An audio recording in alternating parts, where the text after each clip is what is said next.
أعوذ بالله من الشيطان الرجيم. بسم الله الرحمن الرحيم. ختم الله على قلوبهم وعلى سمعهم وعلى أبصارهم غشاوة ولهم عذاب عظيم. بند لگا دیا ہے اللہ نے ان کے دلوں پر اور کانوں پر، اور ان کے آنکھوں پر پردہ ہے، اور ان کی بھی سزا بڑی ہے.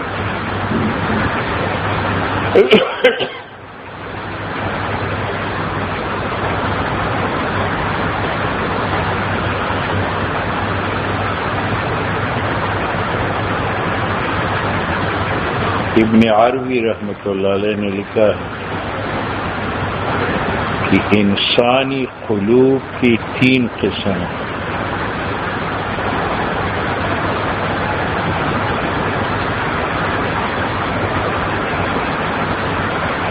ایک قسم کے قلوب دل وہ ہیں جو ایمان سے خالی ہو، خدا کے خوف سے خالی ہو، خدائی محبت سے خالی ہو، خدا سے تعلق رکھنے کا جذبہ اس میں موجود نہ ہو، کفر ہی کفر، شرک اور شرک اس میں موجود ہو. اس دل میں اندھیرا رہتا ہے. وہ آدمی صرف گمراہ نہیں بلکہ شیطان اس کے دل کو وطن، گھر، ٹھکانہ بنا کر دوسروں کو گمراہ کرتا ہے. یہ بڑا خطرناک ہے. اس سے بچنے کے لیے آپ صبح اٹھتے وقت آمنت باللہ پڑھا کریں، آمنت باللہ وملائکتہ وکتبہ ورسلہ والیوم الآخر والقدر خیرہ وشرہ من اللہ تعالی الباس بعد الموت. اگر یہ یاد نہیں ہے تو کم از کم اشہد ان لا الہ الا اللہ واشہد ان محمدا عبدہ ورسولہ. اور رات سوتے وقت ایک بار انسان کلمہ کی تجدید کرے کہ کہیں دل سے ایمان کا چراغ بجھ نہ جائے، ایمان نکل نہ جائے، ورنہ شیطان اس کے دل کو اپنا وطن، ٹھکانہ، گھر بنا کر اس کے ذریعہ دوسروں کو گمراہ کرے. اکثر لوگ صرف گمراہ نہیں ہوتے بلکہ گمراہ کون ہوتے ہیں؟ ایسے دل کے مالک اور ایسے دل کی مثال اس چکی کی طرح ہے کہ وہ گھومتی ہو اور اوپر آدمی اس میں کنکری، ریت، ٹھیکریاں ڈالتا ہو تو وہ چکی جو پیسے گی وہ ٹھیکریاں پیسے گی، ریت کو پیسے گی. مرنے کے بعد اس کے پاس آٹھا نہیں ہوگا کھانے، کیونکہ ساری زندگی اس میں ریت، وسوسات، غلط، دنیاوی خواہشات پیسنے میں گزاری. یہ دل بڑا خطرناک ہے.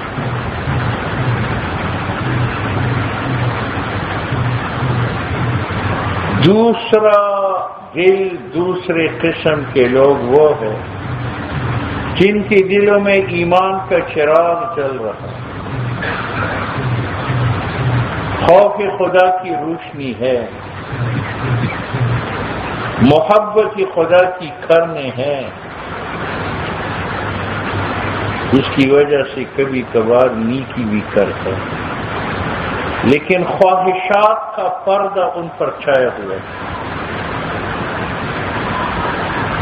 جو ایمان کا چراغ ہے وہ ڈھکا ہوا ہے،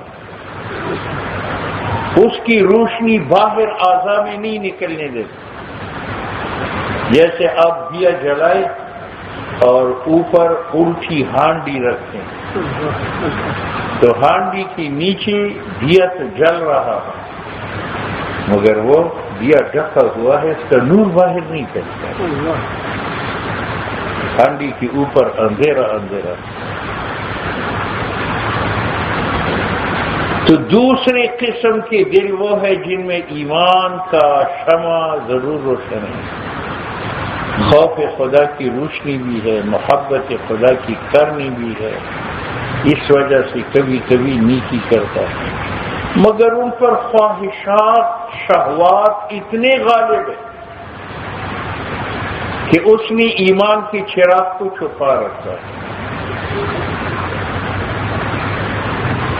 اگر قرآن سنتا ہے تو گاڑی بھی سنتا ہے، اگر مسجد میں جاتا ہے تو فلموں تھیٹروں میں بھی جاتا ہے، اگر غریب کی مدد کرتا ہے تو لوگوں کو لوٹتا بھی ہے۔ ایسے انسان کی مثال اور اس کے دل کی مثال اس چکی کی طرح ہے جس کے اندر ایک چلو خالص گندم کا ڈالے اور دوسرا چلو ریت کا ڈالے۔ اب یہ چکی آٹا تو پیسی گی لیکن آٹے کے برابر اس میں ریت اور پتھر ملے گی، اور ایسا آٹا جو ہے پیٹ میں درد ہوتا ہے، اس کے قبر کے اندر پیٹ میں ہمیشہ درد ہوتا ہے، یہ بھی بہت خطرناک ہے۔ یہ دونوں کے بارے میں ہے ختم اللہ علی قلوبہم وعلی وعلی ابصارہم غشاوۃ۔ تیسری قسم کے لوگ اور ان کے دل وہ ہے جس میں ایمان کا چراغ جل رہا ہو، خوف خدا کے شعلے بڑک رہے ہیں، محبت خدا اور تعلق مع اللہ کی جذبات کی کرنے میں موجود ہے، اور خواہشات شہوات اس پر غالب نہیں ہیں تو وہ ایمان کے شعلے باہر نکل آتے ہیں۔ اب اس کی آنکھوں میں حیا ہے، اس کی گردن جھکی ہوئی ہے، اس کی زبان میں مٹھاس ہے، اس کی رفتار دھیمی ہے، اس کا بول چال پرسکون ہے۔ اللہ نے بھی فرمایا وعباد الرحمن الذین یمشون علی الارض ہونا وَإِذَا خَاطَبَهُمُ الْجَاهِلُونَ قَالُوا سَلَامًا وَالَّذِينَ إِذَا أَنفَقُوا لَمْ يُسْرِفُوا وَلَمْ يَقْتُرُوا وَكَانَ بَيْنَ ذَلِكَ قَوَامًا۔ درمیانی بات،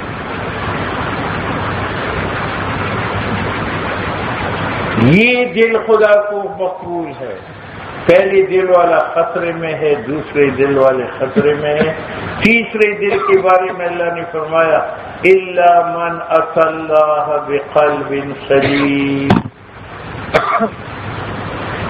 صرف ان لوگوں کا بیڑا پار ہوگا جن کا دل پہلا بھی نہ ہو کفر سے بھرا ہوا نہیں ہے، دوسرا بھی نہ ہو شہوات اور خواہشات کی فرد اس کے اوپر چھائی ہوئی نہیں ہے، دونوں سے پاک ہے۔ الا من اتى اللہ بقلب سلیم۔ حضرت عمر کبھی ناز میں آ کر کہتا تھا کہ میرا نام اعمال فرشتوں کے ہاتھ میں ہے، خوف نکالے تو میرے ہاتھوں کو کاٹ، میرا دل خدا کے سامنے ہے، میرے دل میں خوف نکالے تو میری سینے سے چھین کر میرا دل پھینک دیں، میرا دماغ خدا کے قبض اور قدرت میں ہے، اگر اس نے خدا کی مرضی کے خلاف سوچا مجھے پاگل بنا دیا۔ موت تک نہ اندھے بنے، نہ بہرے بنے، نہ پاگل بنے، معلوم ہو موت تک بڑی مقبول زندگی گزار رہے تھے۔ اس لیے حضور نے فرمایا عرش کے پاس اس فرشتوں کی اسمبلی ہے جس کا نام ملأ اعلیٰ کہتے ہیں، فرمایا عمر وفات کے بعد تیری روح وہاں جائے گی، آپ منتخب ہو چکے ہیں اس اسمبلی کے آپ ممبر، ہم ایک دن کا احتساب خدا کو نہیں دے سکتے کہ میں نے آج جو کچھ کیا ہے اگر گناہ کیا ہے تو مجھے پکڑ لو، ایک سیکنڈ نہیں دے سکتے۔ اب پہلا دل تو کافر کا، دوسرا دل گناہگار کا ہے، دونوں خطرناک ہے، اور تیسرا دل انبیاء کرام علیہم الصلاۃ والسلام کا ہے، جس میں ایمان ہے، خوف خدا ہے، محبت خدا ہے۔ ایسی دل میں اللہ فرماتے میں بستا ہوں، لا یسعنی ارض ولا سماء ولكن یسعنی قلب امرئ مؤمن۔ زمین مجھے نہیں سما سکتی، آسمان چھوٹا ہے، مجھے جگہ نہیں دے سکتا، مرد مومن کے دل میں بستا ہوں۔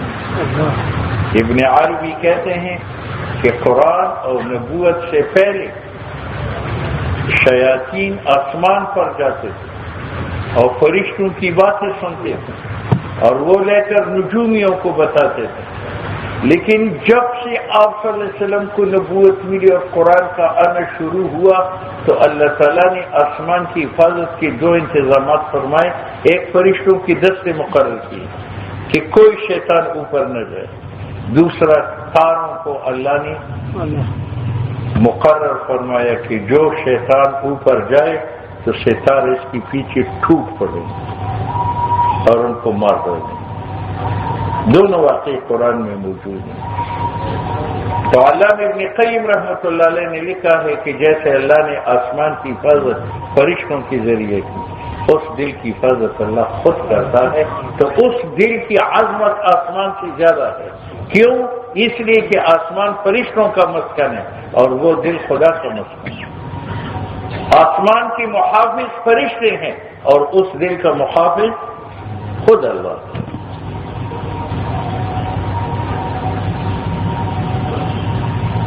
اب بظاہر تو یہ معلوم ہوتا ہے کہ پہلا دل جو کافر کا ہے وہ بڑا خطرناک ہے، دوسرا جو رالا ملا ہے وہ گزارے والا ہے، لیکن صوفیہ لکھتے ہیں کہ وہ مسلمان کا دل کافر کے دل سے زیادہ خطرناک ہے، اور انہوں نے وجہ لکھی ہے کہ 3 گھر ہیں۔ ایک بادشاہ کا گھر ہے جس میں اس کا سونا، چاندی، جواہرات موجود ہے، اور دوسرا اس کے غلام کا گھر ہے جس میں دولت ہے لیکن بادشاہ جیسی تو نہیں ہے، ذرا کم مقدار کی ہے، اور ایک خالی کھنڈر ہے۔ تم بتاؤ چور کس میں گھسے گا؟ تو اس میں تو نہیں گھسے گا، یہ تو خالی ہے، خالی گھر میں چھوڑ گیا تھا۔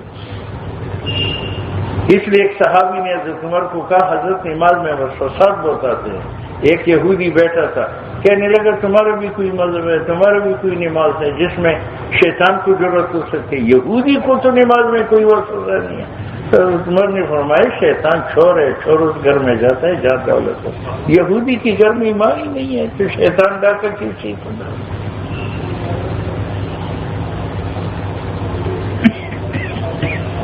تو جو خالی گھر ہے اس میں تو ڈاکو نہیں جائے گا۔ کافر کا دل کھنڈر کی طرح ہے، اس میں بھی شیطان نہیں جاتا، یہ اتنا خطرناک نہیں ہے۔ اگر آپ کہتے کہ بادشاہ کے گھر میں گھسے گا تو وہ بھی ناممکن ہے، اگرچہ وہاں دولت سب سے زیادہ ہے لیکن وہاں بڑے بڑے گنمین ہیں، محافظ ہے، بادشاہ خود نگرانی کرتا ہے، وہاں چور جانی کی دیر ہے وہ اڑ جائے گا۔ انبیاء علیہ الصلوۃ والسلام کے قلوب بادشاہ کی گھر کی طرح ہے، اللہ خود ان کا محافظ ہے، اللہ ان میں بس ہے۔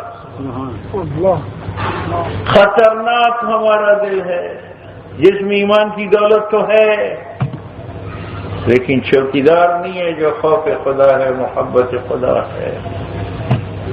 کسی بھی وقت شیطان اندر جا کر ایمان کو لوٹ سکتا ہے، اس لیے مسلمان کو زیادہ چوکنا رہنا چاہیے۔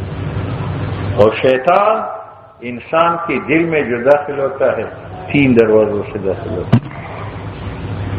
ایک دروازے کا نام عقل، دوسرے دروازے کا نام غضب، تیسرے دروازے کا نام شہوت۔ عقل مجھے اللہ نے اس لیے دی تھی کہ میں نفع و نقصان کی چیزوں کی پہچان کروں، اور غضب اس لیے دیا ہے کہ ضرر کی چیزوں سے بچوں، اور شفقت اس لیے دی ہے کہ نفع کی چیزوں کو حاصل کروں۔ یہ بڑی مفید قوت ہے، لیکن عقل جب بگڑ جائے تو ان ربکم الاعلی کا اعلان تو انسان مشرک بنتا ہے، تو عقل انسان شرک تک پہنچا دے۔ غضب جب بڑھتا ہے تو بڑھتے بڑھتے قتل کی نوبت آتی ہے، دوسرے کو قتل کر جاتا ہے، شیطان پھر کامیاب ہوتا ہے۔ شہوت جو آتی ہے بگڑتے بگڑتے آوارہ ہوتے ہوتے زنا کے اسٹیج پر پہنچ جاتا ہے۔ اور قرآن نے بتایا کہ جنتی لوگ وہ ہیں جن کے پاس 3 ٹکٹیں، الذین لا يدعون مع اللہ الہا آخر، شرک نہ کرے، عقل قابو میں رکھے، ولا يقتلون النفس التي حرم اللہ الا بالحق، اور غصے کو کنٹرول کرے، والکاظمین الغیظ ولا یزنون، اور شہوت ان کی کنٹرول کرے، زنا بھی نہیں کرے۔ تو ہم زندگی کے خطرناک موقع، انبیاء علیہ السلام جیسے پاک قلوب جس میں خدا بسے، اس سے تم محروم۔ الحمدللہ کافر تو نہیں ہے، ایمان کا چراغ ہے، لیکن خواہشات کے پردے ہیں، شیطان اس سے گھس ہے، وہ دروازہ کھلا ہے۔ آنکھ آوارہ ہے، کان آوارہ ہے، زبان آوارہ ہے، پاؤں آوارہ ہے۔ اس لیے انسان ایمان کی دولت بچانے کی فکر کریں۔ ہم روتے ہیں چور نے پیسے چوری کر دی۔ امام غزالی فرماتے ہیں ایک بزرگ کو جیل، ایک دوست نے خط لکھا میرے گھر ڈاکہ پڑا، کہتے شکر کرو۔ وہ غصہ ہوا کہ میں کہتا میری چوری ہو گئی، یہ کہتے شکر کرو۔ اس نے پھر کہا چور نے مال اٹھایا ہے، بڑا چور جو شیطان ہے، اس نے ایمان پر تو حملہ نہیں کیا، ایمان پر۔ حضور بھی فرماتے اللہم لا تجعل مصیبتنا فی دیننا، کہ اللہ دنیاوی مصیبتیں جو بھی ہے وہ گزر جاتی ہے، دین کی مصیبت جو ہے وہ ہمیشہ جہنم ہے، دینی نقصان ہے۔ اس لیے انسان گناہ سے بچ کر ایمان بچائے، اگر بار بار گناہ کرے تو ایمان بھی پیچھے چلا جائے۔ ایمان جڑ ہے اور اعمال اس کی شاخیں ہیں۔ ایک درخت پر شاخ آئے اب کاٹے، پھر آئے پھر کاٹے، پھر آئے پھر کاٹے، وہ جڑ سوکھ جاتی۔ اگر ہم اعمال اسی طرح چھوڑتے جائے نہیں اور گناہ کرتے جائے تو جو ایمان کا درخت ہے وہ بھی سوکھ جائے گا، وایا ہو جائے گا۔